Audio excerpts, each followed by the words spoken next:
Hello Sagittarius, thank you for joining me for your weekly forecast for week commencing the 12th of February. A stunning partial solar eclipse occurs on Thursday of this week. But what makes this particularly sensational is that Mercury, the planet of communication, is alongside the Moon and also the Sun. Now what Mercury is about is of course brightness, it's about the flow of information, it's about technology, it's about travel, it's about distribution, and of course it can also be about our thoughts, and all of these are going to be enlivened by this solar eclipse over the next 6 months. But you get a bonus ball because Uranus, the planet of surprises, is linking into this eclipse brilliantly. Now, when Uranus and Mercury come together positively, we're talking about innovation, we're talking about change, we're talking about new ideas, all the things that you generally embrace very readily. Being with unusual people who are really sparkly, who aren't necessarily particularly steady or safe in their approach, they're always doing something that's new and challenging, but are like a breath of fresh air to be with. These kind of characters are really going to be ones that you can relate to during this period of time. Now, ironically, although this buzzy energy is going to be absolutely reverberating through the heavens over this next half year, this week, Mars, in your sign, is going to be clashing with Neptune, the planet of dreams, in the most tender part of your scope, which Venus, the planet of relating, has just moved into.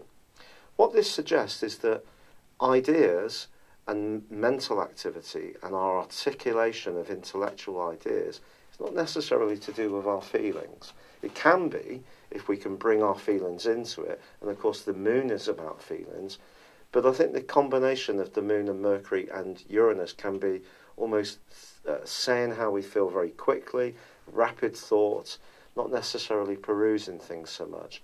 So with Mars in a very strident part of your situation, patient for you to get ahead, if there is somebody around you who doesn't quite get your plan or strand or mode of activity, it could really be quite deflating and actually very demotivating too.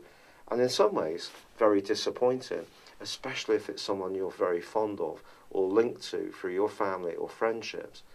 Now, Venus has moved into this tender area and asking you to be mindful of your environment, making it as comfortable as possible, and in a romantic context, creating more nurturing and emotional energy between you and yours. Now, if you're single, I have to say, this eclipse is just fantastic because I think you can have loads of connections with people. Text messages can be zipping back and forwards. You may try internet dating, or if you have before, do it again, because you need stimulation. And it may take a while till you find that person who really gives you everything you need. But the planets are also asking you, don't ignore the underbelly of yourself, the hidden side of yourself, the tender, vulnerable sometimes, more needy part of your emotions too. These things are very important as well. So your articulation is one thing. It's not necessarily about your emotion. If you can join the two together, you will have a winning formula. But with Mars in a right angle to Neptune, it's possible maybe you're going to encounter someone you just don't understand, someone who seems muddled or confused or a bit self-deluded. And you may try to persuade them with logic, and you may be successful. But there could be this kind of dichotomy threaded through your situation this week. It's been a real pleasure being with you, and if you would subscribe, like or comment on my channel, I'd love that. Thanks for now, and goodbye.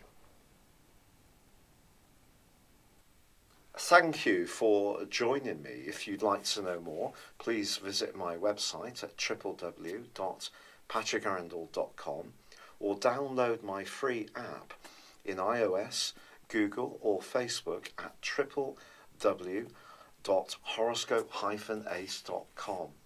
Thanks and goodbye.